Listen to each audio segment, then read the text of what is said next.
est-ce que ça n'explique pas justement cette multiplicité, tous ces paradoxes, ces décalages et cette difficulté à définir un produit typique comme on l'a vu ce matin? Je ne sais pas si vous étiez là ce matin. Enfin, ce qui ressortait, c'était que il était délicat de définir d'un point de vue sensoriel, d'un point de vue technologique, la typicité des vins du bassin de production Val-de-Loire. Et là se rajoute donc cette organisation socio-économique avec 5 catégories. Et vous avez même terminé votre propos en disant qu'elles étaient assez peu dépendantes les unes des autres. Finalement, qu'elles fonctionnaient chacune dans leur bulle, ou presque, hein, si je traduis un peu votre propos. Est-ce que là, ça pose le sujet? Je ne sais pas, vous êtes peut-être les premiers à pouvoir répondre à ça, mais j'invite évidemment tous les autres interlocuteurs à répondre à cette question. Monsieur Touzard. Oui, merci de m'avoir invité. Donc moi, je travaille sur les questions de l'innovation en fait, dans le secteur vitivinicole, notamment les innovations dans la construction des qualités des produits, enfin, du vin, mais aussi aujourd'hui beaucoup sur les innovations qui vont concourir à l'adaptation des viticultures face au changement climatique. Moi, ce que je retiens de ce qu'a dit François Sarrazin, c'est effectivement l'importance d'avoir décortiqué, saisi la diversité des projets, ce qu'il appelle les systèmes socio-techniques qui vont composer un bassin de production, et les difficultés ensuite à organiser collectivement, au-delà de cette diversité de systèmes socio-techniques, une organisation qui va gérer les dialogues, l'interface avec les consommateurs, l'interface territoriale dans la construction des différents projets qui vont gérer les ressources locales, les paysages, l'environnement, les acteurs politiques, et puis l'interface R&D, enfin, avec les recherches, toute l'interface avec la recherche et le développement. Donc moi j'aurais complété, alors comme économiste, moi je pars d'abord de questions économiques. Donc je dis il y a un modèle économique, un cercle vertueux économique de la viticulture de qualité ou de l'agriculture patrimoniale, la viticulture liée au terroir, dont la qualité est liée au terroir. Et le point de départ, c'est quand même la disposition que vont avoir des consommateurs à payer un prix supérieur à un bien générique, parce qu'ils croient que la qualité est liée du produit, du vin, est liée à une origine, à un territoire, et à toute une série de composantes de ces territoires. Et donc cette croyance des consommateurs génère une rente, un surplus, qui ensuite va être redistribuée dans toute la filière, jusque sur le territoire, et l'un des enjeux, c'est de voir comment cette valeur, cette marge se redistribue entre les acteurs eux-mêmes, jusqu'aux producteurs. À ce moment-là, à titre individuel, comment il peut être utilisé pour augmenter les revenus, investir, échanger, s'adapter, etc. Mais ce qui est intéressant, c'est voir comment ces marges, cette rente peut être redistribuée dans toute une série d'actions collectives qui sont nécessaires au fonctionnement du modèle. Elles sont de 3 ordres, je les ai évoqués brièvement. C'est l'investissement dans tout le dispositif de signalisation, de communication sur la qualité, d'organisation de la filière, avec les ODG, avec les démarches commerciales, pour renforcer la croyance que le lien du produit au territoire est légitime, etc. Donc c'est indispensable. Et ça, je pense que beaucoup de syndicats, d'ODG, ont investi dans cette dimension. Le deuxième domaine dans lequel il y a des investissements collectifs qui sont nécessaires, c'est vers le territoire, parce que la qualité dépend de toute une série d'attributs symboliques, naturels, culturels, historiques du territoire dans lequel s'inscrit la production du vin. Et certes, de manière un peu passive ou sans faire naturelle, on va dire, entre guillemets, les producteurs eux-mêmes ont construit ces liens, mais aujourd'hui, une partie de ces attributs, ces caractéristiques du territoire sont remis en cause, sont discutés par la société, sont attaqués. Donc il y a la nécessité d'investir, d'avoir des démarches volontaires de la part des viticulteurs, en lien avec les acteurs locaux, les collectivités, vers l'environnement, la culture, l'histoire. Et ce sont des démarches collectives qui touchent des biens publics locaux, sur lesquels il faut aussi investir collectivement. Et le troisième domaine de l'investissement collectif, si vous voulez, c'est ce qu'on vit peut-être un peu aujourd'hui, en partie, c'est la R&D. Une partie, il faut anticiper, il faut mettre en capacité à innover, à s'adapter, et donc pour construire des réseaux pertinents avec les acteurs de la recherche, de l'innovation, du développement, etc. Donc on a un modèle économique qui peut marcher, fondé sur la croyance que le consommateur a entre qualité et territoire. Ça marche que si on a des redistributions de la rente créée au niveau des acteurs individuels, mais aussi dans des démarches collectives dans les 3 domaines que j'évoquais. Et une des questions qui est posée, pour rejoindre ce que disait François, c'est qu'effectivement, ce n'est pas un long fleuve tranquille, cette construction. Il y a des tensions, des bagarres. Ce matin, on parlait d'ère de famille pour la typicité. C'est plutôt une histoire de famille, souvent, avec des choses cachées, des choses qu'il faut dire, pas dire, des bagarres, mais aussi des choses auxquelles l'ensemble des acteurs tiennent. Et puis, donc, c'est pas un long sur notre avis, et ça s'appuie sur la question fondamentale, qui est diversité, enfin divergence versus convergence. Hein. Quel niveau de diversité on doit maintenir, on peut maintenir, on veut maintenir au sein d'une appellation, par exemple. Qu'est-ce qui est typique, qu'est-ce qui n'est pas typique, et au sein de la typicité, qu'est-ce qu'on maintient comme diversité, et cette diversité étant soutenue par les différents systèmes sociotechniques qu'évoquait François Sarrazin. Jean-Martin Dutour, sur cette question, est-ce que vous reconnaissez ces 5 grandes familles qui forment le monde de la viticulture en Val-de-Loire? Oui, on les reconnaît bien, on les connaît, on a les noms. Ce qu'on oublie de dire, c'est ces 5 types existent, ce qui les rassemble, c'est ce qui les rassemble qui est important. Et ce qui les rassemble aujourd'hui, enfin dans notre système et dans notre bassin en particulier, c'est l'appellation. Attendez, je crois qu'il faut bien prendre le micro, ouais, sinon on va pas... Vous m'entendez pas? Voilà. En le baissant éventuellement. Voilà, vous m'entendez mieux là? Oui. Voilà, ce qui les réunit, c'est vraiment l'appellation, et c'est cette notion de marque collective qui oblige les acteurs qui l'utilisent à s'entendre et à construire ensemble. Alors, marque collective ou dénomination collective, quand il s'agit de la Loire, par exemple, ici. Le but du jeu, assez peu d'acteurs ont les moyens et ont réussi à créer des marques personnelles assez fortes pour créer un dialogue direct entre le système de production et les consommateurs. On parlait des signes de distinction de la qualité ou de la typicité, on parlait des marques, des magasins, des prescripteurs. Notre travail au niveau de l'interprofession, c'est de faire en sorte que ce soit l'appellation qui soit la marque de qualité ou de typicité la plus forte. Et de toute façon, nous sommes obligés de réussir, car si nous ne sommes pas capables de créer ce lien direct avec le consommateur, c'est la distribution qui prend le pouvoir et la marge va à celui qui a le pouvoir. Donc l'enjeu de ces systèmes sociotechniques, de ces groupes de personnes, est très clair. C'est s'ils possèdent la marque qui permet de discuter avec le consommateur, ils conserveront la marge. Et le système de redistribution que Jean-Marc Touzard évoquait. Peut-être, Monsieur Aguilas, vous voulez compléter, même si j'imagine que vous êtes à peu près sur la même longueur d'onde que votre confrère. Tenez, je vous donne celui-là. On va couper le fil. Oui, globalement, effectivement, on est d'accord. Moi, je voudrais rappeler un chiffre qui, en tant que représentant syndical, qui me tracasse beaucoup. J'ai quitté la présidence de la Fédération viticole il y a 9-10 ans.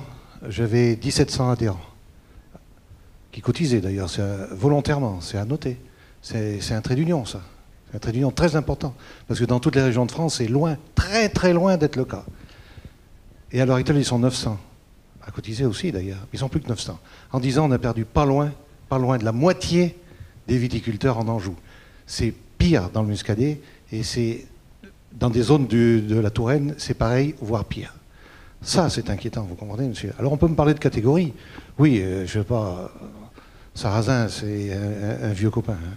Et ça fait longtemps qu'il travaille. C'est quelqu'un que j'admire parce qu'il a sorti des chiffres qui souvent nous ont tracassés. 5 catégories. Il y a 900 viticulteurs, il y a 900 catégories. C'est impensable. Alors, bien sûr, il y a des fourchettes. Lui, son boulot, c'est de faire sortir des catégories. Mais les catégories évoluent. Il y a une année, on n'a pas beaucoup de vin. Vous savez, on a un produit qui peut varier du simple au quintuple en volume. C'est rare dans l'agriculture et ça n'existe pas dans l'industrie. Donc une année vous faites 1000 hectos, l'année d'après ça gèle, ça grêle, on fait 200 hectos. On a des problèmes colossaux. Qui à ce moment-là on va favoriser? Notre client particulier ou le grossiste qui tous les ans nous assure ces fameux 200 hectos? On a des problèmes très très graves, des problèmes de qualité. On sait tous très bien qu'une année, bon, si vous faites du Cabernet d'Anjou, vous en faites 500 hectos, il y en a 200 hectos qui ne sont pas terribles. Alors il y a deux solutions, c'est la fourguer, et je pèse mes mots, aux négociants, ou si on a un négociant qui a à cheval sur les principes, lui mettre le très bon, et essayer de la fourguer aux viticulteurs au détail, et au risque de perdre ses clients. C'est très très compliqué. La viticulture dans notre zone du Val-de-Loire, et en particulier en Anjou, c'est quelque chose de très complexe. Vous allez à Saint-Émilion, bon, ils ont eu la chance de naître à Saint-Émilion. Ils ont un saint qui les protège, il s'appelle Émilion. Donc ça, déjà, ça les aide. Mais c'est un produit. C'est un produit qui est prévendu. Nous, rien n'est vendu, sauf quelques rares appellations dans le Val-de-Loire. Tous les ans, il faut se battre. On ne sait pas quel marché on va prendre, on ne sait pas quel marché on va faire. Alors c'est pour ça, je ne peux pas vous dire, Sarrazin a raison, il y a 5 grandes catégories. Mais nous, sur le terrain, nous, responsables syndicaux, chaque fois qu'on va voir un viticulteur qui est en difficulté ou qui fonctionne bien, on se rend compte, on découvre quelque chose. On découvre quelque chose de nouveau. Un peu lorsque nous avons, à l'interprofession, mais tu n'étais pas encore arrivé, lancé une aide aux installations des caves particulières pour vendre le vin, ça avait été pour moi un choc extraordinaire et presque merveilleux, parce que sur les 30 ou 40 caves que nous avions visitées, c'était des styles totalement différents, des principes totalement différents. Donc je pense que dans leur vin, dans leur façon d'être, dans leur façon de vendre, les viticulteurs font la même chose. Ils sont extrêmement variés. Alors vous dire qu'en 10-15 ans, tout ça n'a pas changé. La preuve, c'est qu'on a perdu la moitié. Mais ça a certainement évolué. Peut-être que ça se rapproche du modèle de Sarrazin, mais moi, je suis obligé de dire qu'il y en a plus que ça, de sortes de viticulteurs. Alors, ça rejoint un petit peu, et je rebondis sur ce que vous disiez, Jean-Martin Dutour. Là, on sent bien que vous avez envie de défendre la marque Loire, hein, vous l'avez évoqué rapidement. Et ça rejoint ce que disait ce matin une auditrice, la œnologue parisienne, qui disait... même si je ne traduis pas tout à fait exactement ses propos, en gros, le Val-de-Loire, il y a trop de choses. Alors, ça va à l'encontre de cette diversité. On a du mal à lire le Val-de-Loire, même si c'est peut-être pas exactement ce qu'elle voulait dire, elle ne l'a pas dit comme ça, mais... J'espère. Je ne crois pas du tout qu'il y ait beaucoup... Pardon ? Approchez-vous du micro, bien. Voilà. Je ne crois pas du tout qu'il y ait trop de choses. Effectivement, au sein de l'interprofession, mais dans le Val-de-Loire, je crois que c'est 63 appellations. C'est un vocabulaire, en fait. La seule chose importante, c'est pas tellement le nombre de choses, c'est que chaque mot doit avoir du sens, comme dans un vocabulaire. Si on est bien d'accord sur ce que veut dire chaque mot, si on est bien d'accord sur ce que porte, en l'occurrence, chaque appellation, chacune des marques collectives, si on est d'accord sur ce que veut dire Loire sur une étiquette, le nombre de mots, je pense qu'on est tous capables d'acquérir un vocabulaire de 63 mots. C'est pas ça le problème. Le problème, c'est qu'on soit bien d'accord sur ce que veut dire chacun des mots. Et alors, c'est un des rôles de l'interprofession de travailler avec les appellations pour bien définir chacun de ces mots pour pouvoir après faire de la communication efficace. Mais alors, est-ce que 63 appellations, est-ce qu'il y a 63 typicités différentes ?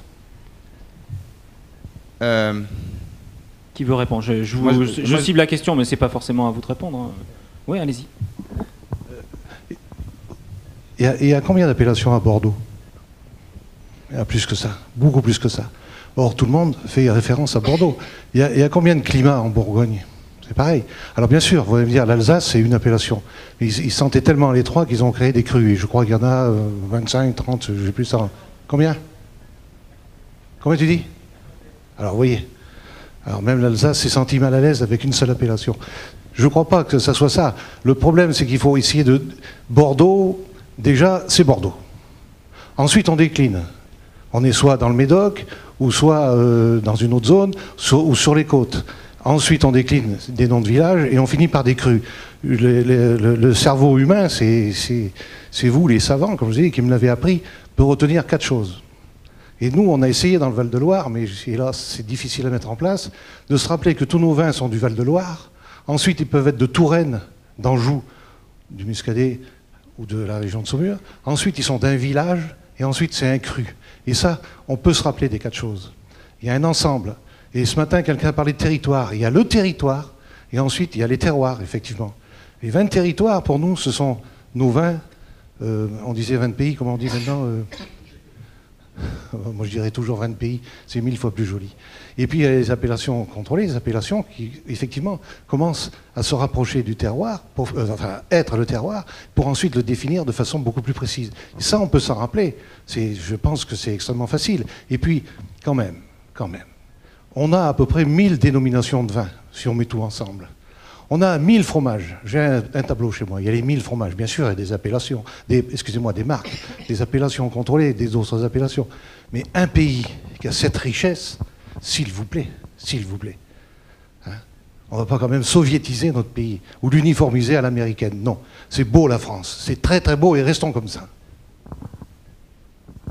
Alors, juste une petite...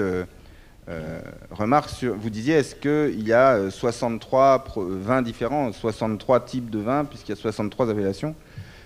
Effectivement, la question se pose si on compare ce qui est à l'intérieur de la bouteille. Peut-être que si on ne présente que le liquide, on peut se poser des questions, parce qu'en fait, il n'y a pas 63 types, il y a un grand continuum et une grande diversité. Mais notre produit, ce n'est pas un liquide. Ce que je vends, ce n'est pas un liquide rouge, rosé ou blanc. C'est une bouteille de vin avec une étiquette qui raconte une histoire. Et effectivement, il y a 63 appellations parce qu'il y a 63 histoires différentes. Et en ce sens, de toute façon, il y a 63 produits différents. Alors, est-ce que vous voulez intervenir sur cette question-là, Monsieur Badier ou Monsieur Boismorin ? Sur cette question de la variété versus la définition d'une qualité harmonisée, on va dire. La diversité des produits. Alors, allez-y, je vous en prie. Bonjour à tous. Peut-être d'abord, un premier commentaire, c'est que j'ai autour de moi des spécialistes du vin et que je suis sans doute celui qui est le plus généraliste et que mon regard est peut-être plus celui d'un béotien ou d'un consommateur, plus que d'un expert qui s'appuie sur des travaux significatifs.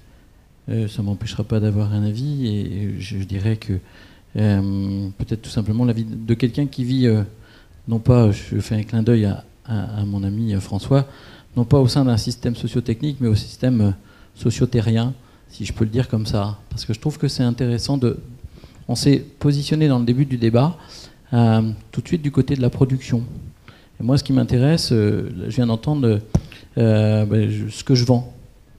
Et moi, ce qui m'intéresse, c'est ce que j'achète ou ce que j'ai envie d'acheter.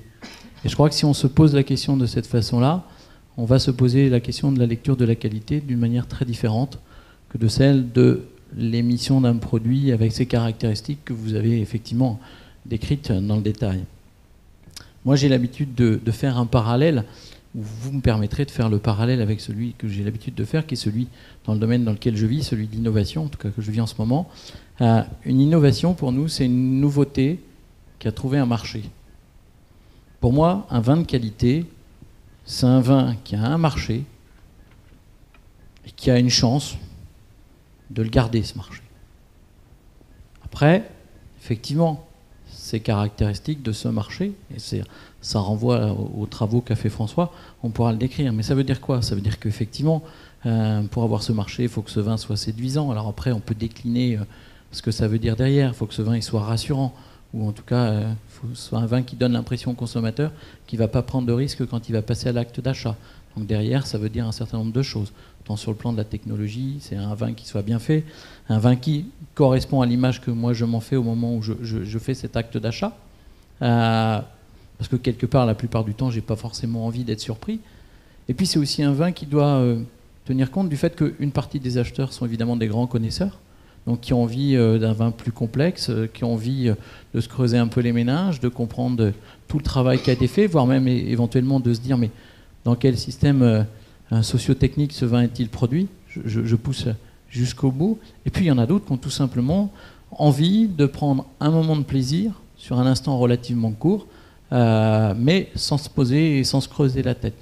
Donc il faut tenir compte de ces deux types de consommation, parce que sinon on va se tromper. C'est-à-dire qu'on va soit faire plaisir effectivement à une partie du marché, et on voit bien, vous évoquiez les marchés des vins de Loire, on pourra en rediscuter tout à l'heure. J'ai un point de vue très personnel sur les grands types de vins qu'on a dans notre Val de Loire, et en tout cas ce vers quoi me semble-t-il il faudrait attendre. Mais je crois que c'est important de se positionner du côté du consommateur plus que du côté du producteur. Alors c'est évidemment toujours un peu délicat quand on dit ça et qu'on appartient à des structures professionnelles de production, mais c'est important de ne pas avoir la lecture monodirectionnelle. Michel Badier. Donc je rappelle que vous êtes conseiller technique à la Chambre d'agriculture du Loir-et-Cher. Ça marche, oui. Je voudrais faire quelques réflexions par rapport à ce qui a été dit, que ce soit par François ou les autres intervenants.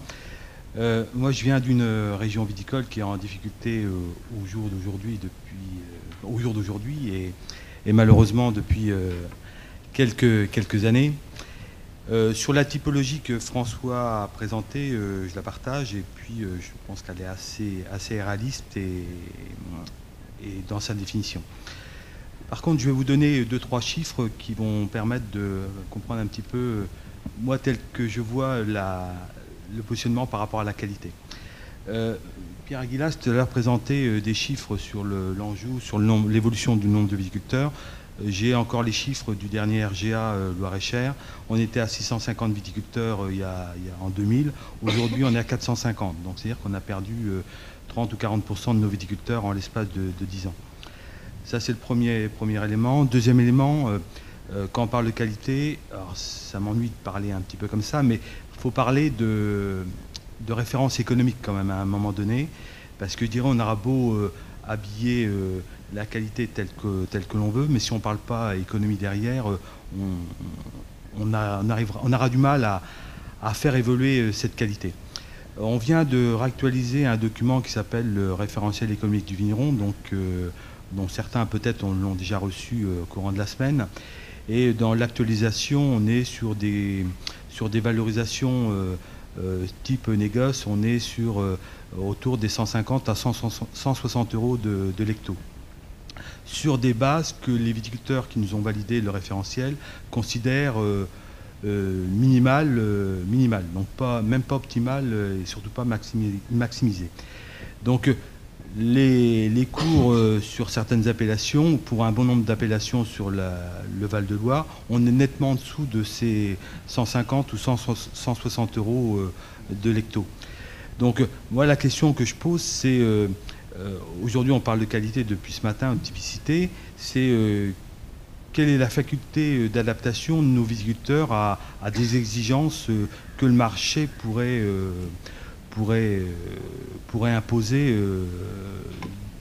imposer par rapport à ça.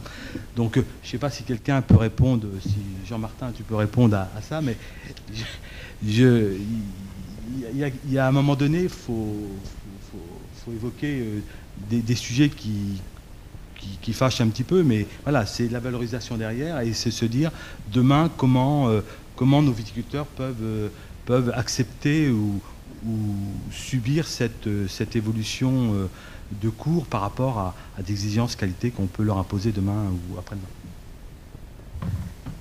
C'est pas sympa comme question. Mais... C'est pas sympa. Mais c'est la vraie question. J'ai pas de réponse pour le court terme, enfin, qui permet de... En revanche, j'ai une certitude, c'est que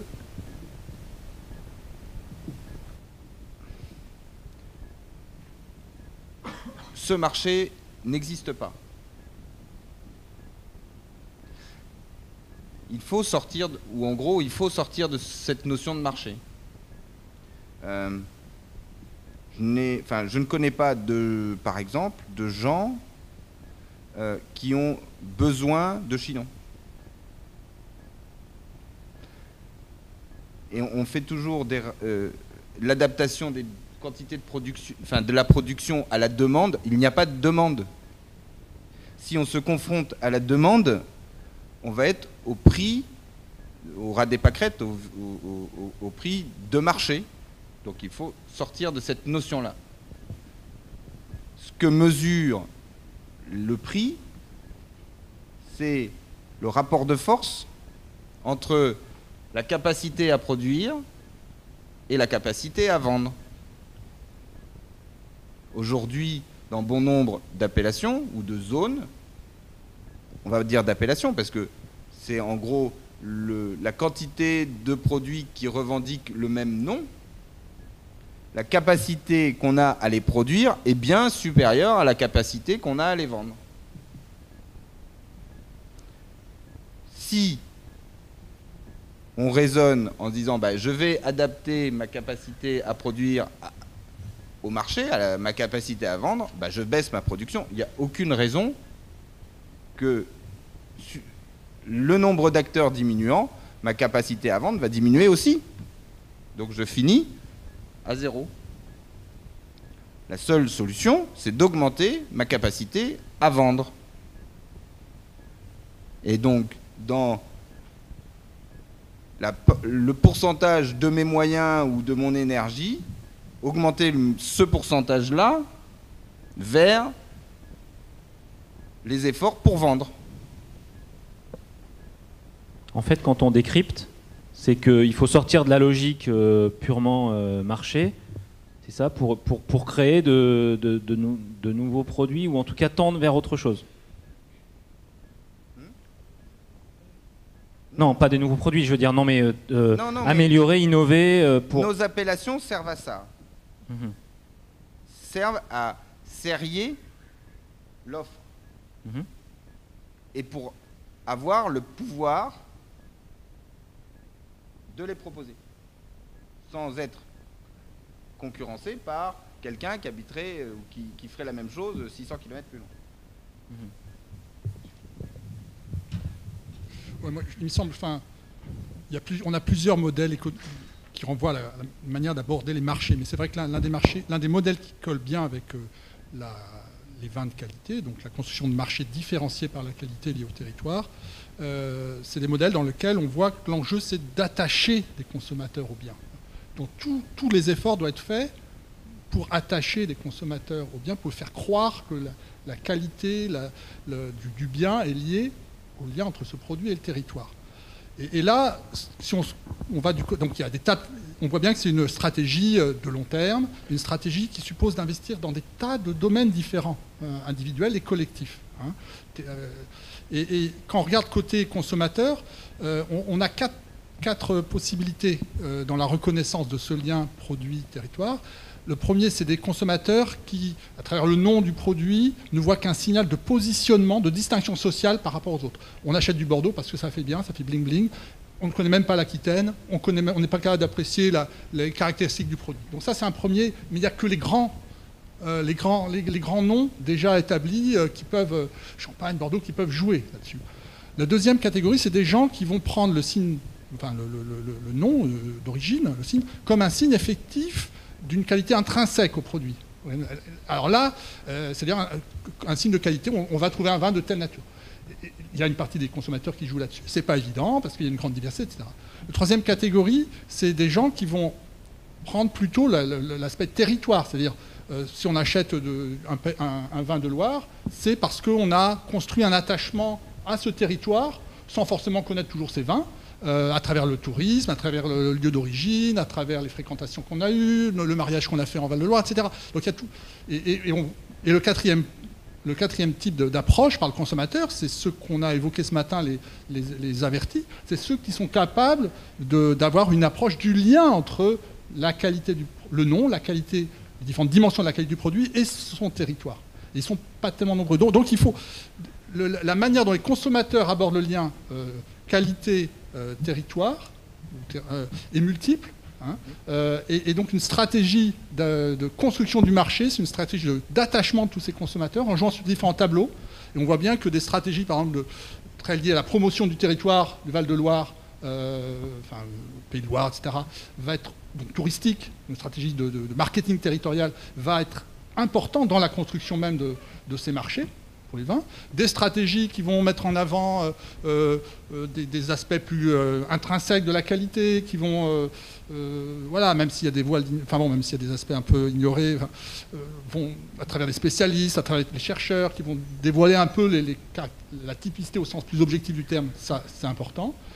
Des travaux qui vont aussi tenter de construire une position sociale, politique du nom par rapport aux autres noms dont les vont jouer, etc. Donc, à travers des prescripteurs. Donc on a une multiplicité de manières d'agir pour construire ce marché, mais l'enjeu c'est d'attacher les consommateurs au territoire. Est-ce qu'il y a à ce stade de la discussion des questions? Oui. C'est pas une question, c'est une réaction à ces deux interventions. Je pense qu'il faut bien avoir en mémoire ce qui fait la valorisation, c'est le consommateur. Et que c'est le point numéro 1. Le producteur peut vouloir vendre à n'importe quel prix s'il n'a pas un consommateur qui achète. Donc globalement, sans rentrer dans les détails qui viennent d'être dits des 4 types de consommateurs, moi je me limiterai à 2 types. Un, le marché du vin qui est l'offre et la demande, et l'autre, le marché du vin où c'est le consommateur qui le demande. Qui le demande soit parce qu'il le connaît, soit parce que c'est du bling-bling. Et ça, mais on en arrive au même sujet. Et tant que ces consommateurs qui demandent en n'auront pas assez, ils payeront toujours plus cher. Vous me permettrez, j'ai quand même réagi. Je ne connais pas de consommateur qui met du chinon dans qui demande du chinon. Je citerai simplement, il y a 20 ou 30 ans, vous n'aviez pas une table de restaurant où il n'y avait pas une bouteille de chinon. Aujourd'hui, vous n'avez pas une table de restaurant, vous n'avez pas un Saumur Champigny. Il faut se poser là les bonnes questions. Et on revient, enfin j'en parlerai tout à l'heure, sur la typicité, mais je ne vais pas tous les voiler. Donc je pense qu'il faut bien avoir ça en tête, c'est qu'à la fin, c'est le consommateur. Et le consommateur, il veut des messages clairs. Et bon, je vais arrêter là. Non, mais c'est intéressant, mais est-ce que... Oui, monsieur Dutour. Je me suis peut-être mal exprimé. Évidemment qu'il y a des gens qui le demandent. Personne n'en a besoin. C'est-à-dire que, imaginez un monde sans Saumur Champigny et sans chinon, il ne va pas fonctionner, vous savez. C'est-à-dire que si cette demande est passée de l'un à l'autre ou c'est structuré comme ça, c'est grâce au travail des producteurs. Enfin, des producteurs au sens très large du terme. C'est-à-dire que cette demande, elle se construit. On fait en sorte qu'elle existe. Si on ne fait rien, elle s'épuise. C'est-à-dire ce n'est pas une génération spontanée. C'est tout le travail du marketing, qui est un mot grossier, mais qui est là pour créer une demande. Non, mais je veux bien qu'on reste sur la notion de qualité, parce que d'abord, il y a quelque chose qui m'interpelle dans nos échanges, c'est on dit qualité égale terroir. Ouais, faut qu'on soit tous d'accord. Ça se limite pas ça, et c'est pas parce que ça vient du terroir que c'est systématiquement qualitatif. Faut aussi qu'on se le dise. Hein. Non, mais c'est juste parce que malheureusement, si c'était effectivement aussi simplificateur et simple que ça serait effectivement à l'aise. Il y a trop de vins d'appellation, mais 550 appellations, c'est pas trop. Ce qui est trop, c'est qu'on prétend en France produire 50% de vins d'appellation. Et il est là le problème, parce que quand vous parlez lien à la qualité, lien à la crédibilité, vous dites que finalement les gens qui sont exigeants dans la recherche du lien au territoire ou au terroir sont une minorité. Ça veut dire que c'est un marché relativement restreint. Et ce marché-là, il faut être crédible. Or, quand les appellations ont été créées, l'idée, c'était absolument pas que ce soit 50% de l'offre. C'était 20%, 15% sur des critères exigeants. Et ça, on l'a perdu. On l'a perdu en route. Et à mon avis, c'est quand même un gros problème. Et c'est un problème qui était au cœur des enjeux de la réforme des appellations. Je vous rappelle que René Renoux, encore lui, l'a fait voter au Comité national un mois avant sa mort, et qu'on a enterré ça avec lui. Et on n'en sort pas, parce que dans toutes nos discussions, on tourne autour de ça. Et alors, on me dit, ah, c'est de l'élitisme. Mais non, c'est pas le problème, parce que ça s'appelle la segmentation. À mon avis, c'est ça le problème.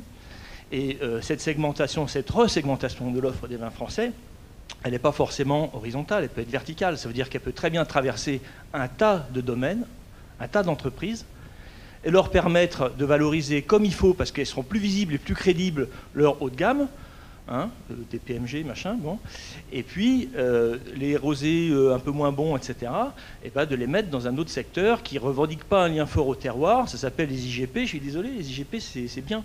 Et puis voilà, il y a eu une resegmentation qui a été opérée, mais elle n'est pas allée jusqu'au bout. Et le dernier point, c'est que là, on fait le lien avec le travail de Marie, avec le travail de Christelle, avec le travail... Parce que quels outils pour redéfinir cette segmentation? Eh bien, on a besoin de remettre sur le métier la notion d'expression du terroir dans les vins et des itinéraires techniques qu'on utilise pour ça. Tu ne peux pas me reprocher ça. On a voulu le faire sur le Val-de-Loire, tu connais le résultat. C'est 10 ans de travail pour pas grand-chose. Une réflexion quand même. Les vins doux, moelleux ou liquoreux, enfin suivant comment on les appelle en France, représentent 0,8%, tu te rappelles, de la production en France. C'est rien, 0,8%. Et qu'on soit à Sauternes, qu'on soit en Dordogne, qu'on soit à Jurançon, qu'on soit en Alsace, qu'on soit un peu partout, y compris chez nous, on a du mal à les vendre. À tel point que nous, on a une appellation d'élite, quart de chaume. C'est 43 hectares, 500 hectos par an, à peine. Eh bien, on ne le vend pas le prix. On ne le vend pas le prix. Production chez les gens sérieux entre 10 et 15, 16 hecto-hectares, c'est ridicule. On est obligé de le vendre à un prix. On ne peut pas le vendre ce prix-là. Donc il y a bien autre chose. Tu comprends ? Il y a bien autre chose. Il faudra m'expliquer pourquoi. Ça m'ennuie de donner des noms, mais enfin, je m'en fous après tout. Moi. Un Chablis dégueulasse se vendra toujours 20-25 € la bouteille. Un Muscadet remarquable n'atteint pas 3 ou 4 €. Il faut m'expliquer pourquoi. Il y a quand même autre chose. Il y a quand même autre chose. Non, je voulais dire que je parlais uniquement d'un des modèles économiques, un des modèles socio-techniques, celui dont on parlait ce matin, celui de la viticulture dont la qualité est liée au territoire, qui construit la typicité en lien avec son territoire, son terroir, mais évidemment coexiste dans la viticulture comme dans l'ensemble, quasiment l'ensemble des secteurs agroalimentaires, une diversité de modèles économiques, à chaque fois construits sur un principe différent de qualité. Et donc, pour prendre la viticulture, donc ces principes sont de l'ordre de 4 ou 5. Il y a, donc celui que j'ai évoqué, c'est le lien au territoire à l'origine qui est un indicateur autour duquel se construit la qualité, en faisant croire aux consommateurs de différentes manières que la qualité est liée à ce lien. À côté de ça, on a la construction à travers le lien personnel. C'est parce que je connais M. Baudouin que je crois que ce vin est de qualité, quel que soit à la limite d'où ça vient. Donc ça, c'est la construction en proximité, l'élection d'une agroalimentaire, c'est le lien personnel qui construit la qualité. Après, on a évidemment la logique industrielle, dans laquelle c'est sur des caractéristiques objectivées, avec une référence à un prix et une homogénéité, standardisation du bien que se construit la qualité. Et puis, on a des qualités qui se construisent autour de valeurs naturalistes, où c'est en référence à des pratiques respectueuses d'un environnement très général, qui n'est même pas forcément territorialisé. Le bio, par exemple, à l'origine n'était pas territorialisé, pas fortement territorialisé. Donc on a, dans tous les secteurs agroalimentaires, on a différents modèles économiques qui coexistent. Chaque modèle se construit, je n'ai pas le temps de développer la mécanique de la construction de la valeur, mais chaque modèle se construit de manière différente. La question, c'est la coexistence de ces modèles. Et on voit que chaque modèle a tendance à vouloir s'approprier, intégrer les références de l'autre. Donc on a longtemps discuté sur est-ce que le modèle de la viticulture de terroir est capable d'intégrer les principes d'environnement. Est-ce qu'il est capable d'intégrer des principes, je n'ai pas parlé de principes éthiques, des principes éthiques. Est-ce qu'il est capable d'intégrer toute cette dimension personnalisée de la construction de la qualité. Donc on a cette tendance-là. Mais de la même manière, le modèle industriel va tenter de s'accaparer à travers une standardisation, des cahiers des charges plus exigeants sur l'environnement, à travers la mise en avant très marketing de personnages, etc. Il peut aussi tenter de s'accaparer les autres principes de construction de qualité. Voilà, donc on a une coexistence entre ces différents modèles. Chaque modèle cherche à en compétition. Et l'enjeu à l'échelle d'un territoire assez large comme un bassin de production, enfin, par exemple Val-de-Loire, ou alors Languedoc-Roussillon, encore pire, que je connais bien, c'est d'arriver à gérer, à gouverner cette coexistence. Et alors, c'est ça qui est beaucoup de tensions au sein des professions, est lié à cette difficulté à faire coexister cette diversité.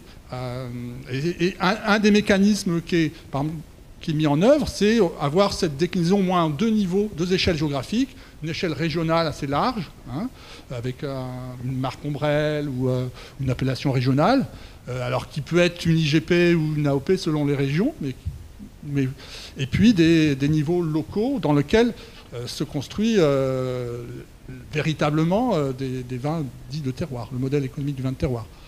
Et puis, on voit bien que c'est ce qui est en tension un peu partout.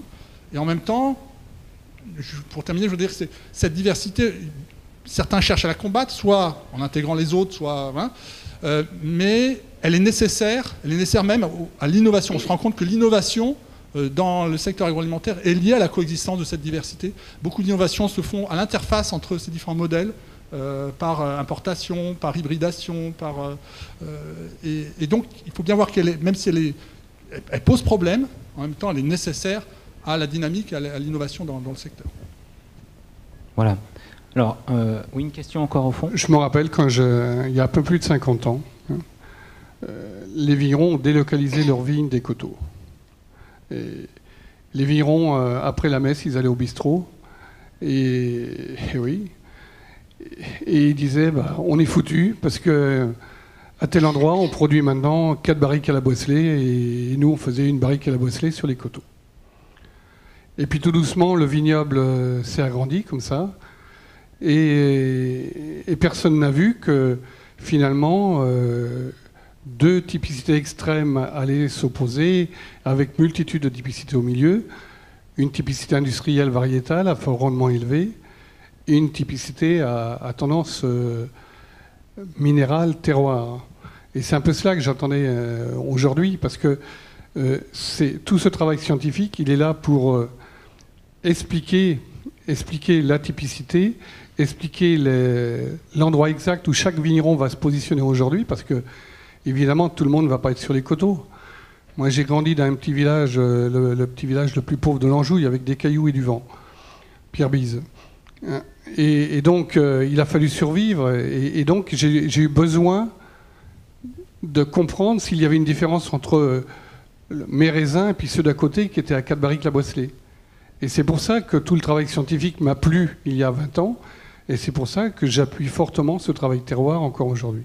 J'entends, comme je suis un peu sorti de l'activité professionnelle depuis quelques années, je ne suis bien sûr pas au fait, mais je voulais tout simplement rappeler par rapport à ce que j'ai entendu sur la hiérarchie des vins, sur ce que dit M. Aguilas, entre le prix d'un Chablis, etc.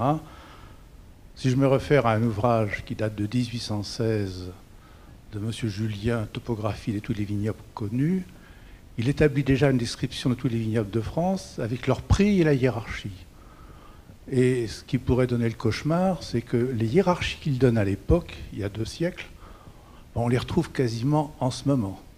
Il y a juste dans le Val-de-Loire une appellation qui avait quasiment disparu, qui était le noble jouet, qui vient de réapparaître récemment, mais qui à l'époque était donné comme le plus grand rouge de Loire avec les Sancerres, devant les Chinons et les Bourgueil. Alors est-ce que cette hiérarchie qui se transmet de génération en génération est quelque chose d'inamovible? J'en sais rien, mais pourquoi ça se transmet? C'est quand même une chose d'extraordinaire. La question qui se pose en ce moment, c'est qu'effectivement, il y a eu un passage dans le Val-de-Loire où il y en a eu beaucoup de facilité de commercialisation sur le public français, sur le public parisien, un public proche. Et ce public facile de proximité est en diminution de consommation. Il faut être très clair, quand on regarde la consommation de vin en France, ça va encore beaucoup diminuer. Donc forcément, il faut, comme ce vin du Val-de-Loire était surtout apprécié de ses consommateurs, il faut aller ailleurs. Ce qui se dit depuis pas mal de temps, il faut aller sur de nouveaux marchés et aborder les marchés de l'export avec, comme ça a été dit par Mme Bourgeon ce matin, des consommateurs moins avertis, quoique à l'export, on peut trouver des gens très avertis. N'oublions pas que le Val-de-Loire, et l'interprofession insiste sur le mot Loire, c'est un patrimoine mondial de l'UNESCO, que la mission UNESCO en Val-de-Loire a reconnu que la viticulture est un élément clé des équilibres naturels et des paysages du Val-de-Loire, et que la viticulture du Val-de-Loire peut être présente et a un porte-avions, je dirais, quelque part, là, pour sa notoriété qu'il faut travailler. Et on a beaucoup insisté ce matin pour dire que dans la typicité, il y avait le savoir apprécier, savoir donner un prix. Donc on ne pourrait que insister pour que les gens des Val-de-Loire, pour affronter ces nouveaux marchés, approfondissent la typicité sur le plan sensoriel, mais sur le plan de l'image, sur le plan de ce qu'il donne comme lien à la nature, car l'UNESCO insiste beaucoup. L'UNESCO ne voudrait pas qu'on utilise son sigle pour vendre du vin. Pour eux, l'UNESCO, c'est l'éducation et les sciences, et la viticulture est un outil pour le grand public et l'humanité, pour mieux lire les paysages, mieux comprendre le grand livre de la nature. Donc je crois que cette typicité doit jouer non seulement sur les aspects organoleptiques, mais sur tous les aspects des conditions de production. Et le Val-de-Loire, j'en suis persuadé, a d'énormes atouts quant à son histoire, quant à son milieu naturel et quant à la qualité de ses vins. Mais il a des handicaps. Je me souviens très bien lors du colloque de Fontevraud, il y a une dizaine d'années, où on a mis en place cette fameuse charge des paysages qui maintenant a une vocation internationale et est gérée avec un certain prestige. On avait invité des journalistes anglais pour parler, etc. Et ils avaient dégusté les vins qui avaient été sélectionnés à cette époque-là. Et ils avaient tordu le nez. Il est bien connu que les Britanniques n'aiment pas tellement le Cabernet Franc. Et à leur présenter des vins de Cabernet Franc bien typés, ça les heurtait. Pourquoi d'un seul coup le Muscadet, qui il y a une vingtaine d'années exportait près de 200 000 hectos vers le Royaume-Uni et la Hollande, d'un seul coup n'en exporte plus que 10 000 ou 15 000, je ne sais pas quels sont les chiffres aujourd'hui, mais en l'espace d'1 ou 2 ans, ça a complètement chuté et la place a été prise par d'autres vins blancs du Nouveau Monde. Ces différenciations énormes, ces changements énormes dans le goût, dans les affections du marché, on doit pouvoir réagir. On ne doit pas les laisser sans réagir. Et je pense que le travail est engagé, mais il doit toujours être, bien sûr, dans cet axe d'approfondir la typicité, trouver un prix, savoir où est-ce que les gens sont capables de mettre plus cher, en se fiant non seulement sur la qualité organoleptique, qui est absolument essentielle et on ne peut pas l'oublier, mais aussi sur les autres aspects de la qualité environnementale et paysagère du Val-de-Loire. D'accord sur le diagnostic.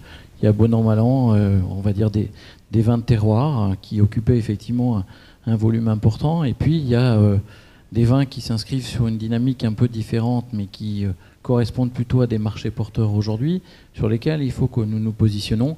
Mais moi j'avais, quand je disais tout à l'heure les catégories, j'avais une catégorie un peu spécifique des vins que je qualifie avec mon vocabulaire de niche, dans lequel on peut avoir soit des vins avec une typicité extrêmement spécifique et qui peuvent séduire une partie d'un certain nombre de consommateurs, ou soit des vins qui sont sur des appellations de grande notoriété, ce qui fait et de petits volumes, ce qui fait qu'effectivement ils ont un positionnement spécifique. Une fois qu'on est d'accord sur ce diagnostic, je crois qu'il y a un double travail d'éducation à faire, c'est-à-dire qu'il faut être capable d'éduquer nos viticulteurs qui sont aujourd'hui sur des vins d'appellation, à une partie leur expliquer que peut-être il faudrait repositionner leurs produits. Et là, il faut effectivement qu'on éduque à la fois une partie des responsables professionnels et puis sur le terrain, les gens qui sont en train de faire le travail quotidien, leur dire attention, ton positionnement produit, peut-être qu'il faut le revoir, etc. Et puis, il faut qu'on continue à éduquer les consommateurs parce qu'on a dit effectivement le marché intérieur français, voire européen, est un marché qui se réduit, mais qui travaille plutôt sur des vins parce qu'il y a une vraie culture, donc des vins plus complexes. Il faut continuer à éduquer parce que ces consommateurs-là, quand même, ils se renouvellent. Donc il faut peut-être éviter que, quand les générations disparaissent, on perde aussi ce marché-là. Et puis, en continuant ce travail d'éducation du consommateur, on va aussi pouvoir continuer à séduire des vins qui sont situés aujourd'hui, des consommateurs qui sont situés effectivement dans la cible des vins dits des nouveaux consommateurs, mais qui commencent à être des experts. On a aujourd'hui de très grands connaisseurs dans les vins comme on peut voir en Chine ou en Inde, où des gens commencent à avoir une vraie culture, voire même certains producteurs commencent à vouloir copier, ou ont fait copier nos systèmes d'appellation à l'extérieur parce qu'ils y trouvent un intérêt. Donc il ne faut pas se priver de l'éducation, mais il faut vraiment qu'on se positionne effectivement sur ces deux cibles de marché. Et vous avez vu, Monsieur Dutour, qu'il ne dit pas marketing, il dit éducation des consommateurs. c'est beaucoup plus consensuel. Bon, après, c'est des outils. Le marketing est un outil pour éduquer ou pour toucher ou pour sensibiliser ou pour convaincre. Même c'est plutôt pour convaincre si on veut qu'il achète. Mais moi, je trouve qu'il y a vraiment un potentiel encore intéressant. On a la chance d'être... Il y a des produits agricoles sur lesquels les marchés ils sont complètement disparus. Nous, on a des marchés qui sont en croissance, mais pas je dirais, agricoles et agroalimentaires, hein, mais pas à notre portée habituelle. C'est-à-dire qu'ils sont positionnés ailleurs. Et on n'arrive pas à s'organiser suffisamment aujourd'hui. Et tout à l'heure, j'entendais quelqu'un qui parlait d'outils. Oui, il nous faut, en plus de cette politique ambitieuse en Val-de-Loire, des outils. Alors on a dit des hommes. Il nous faut une interprofession, et j'en profite pour le dire, mais une interprofession qui soit solide, qui soit unitaire, peut-être réformée, mais en tout cas, il nous en faut une. Il nous faut des outils pour accompagner les viticulteurs à l'export, de façon à ce que, on ne leur fasse pas faire des bêtises, parce qu'il y a un vrai savoir-faire technique pour atteindre ces marchés-là, et deux, qu'ils n'aillent pas en disperser, parce que le danger, ce serait qu'effectivement, s'ils font des bêtises, ils risqueraient de zigouiller les marchés qui sont détenus aujourd'hui par une partie du négoce à l'export. Donc il faut aussi être prudent. Mais on peut imaginer des outils. On a fait de l'appui technique pendant des années, il faut sans doute le continuer. On a dit tout à l'heure qu'il y avait encore des efforts de qualité à l'intérieur de chacune des appellations, vous en avez parlé ce matin. Il ne faut pas lever le pied, mais on peut peut-être demain matin faire, j'ai envie de l'appui à l'export, c'est-à-dire financer des collaborateurs qui soient capables d'accompagner les viticulteurs pour développer les marchés à l'export. Les viticulteurs ou des négoces s'ils en ont besoin, c'est pas un problème de... il faut sans doute des plateformes de mutualisation, parce que il va falloir, ça ne va pas durer longtemps qu'un viti envoie 72 bouteilles en carton en Chine et dise putain ça y est, je suis sur le marché chinois. Oui, mais à quel prix? Donc il y a encore plein de choses à faire. Et là, il y a un vrai sujet qui est celui de l'export, et je pense qu'il faut que un certain nombre d'acteurs le saisissent, ce sujet-là. Et on a encore cette chance d'avoir des marchés. Si on ne la saisit pas, on est zigouillé, quoi. Merci, Monsieur Boismorand.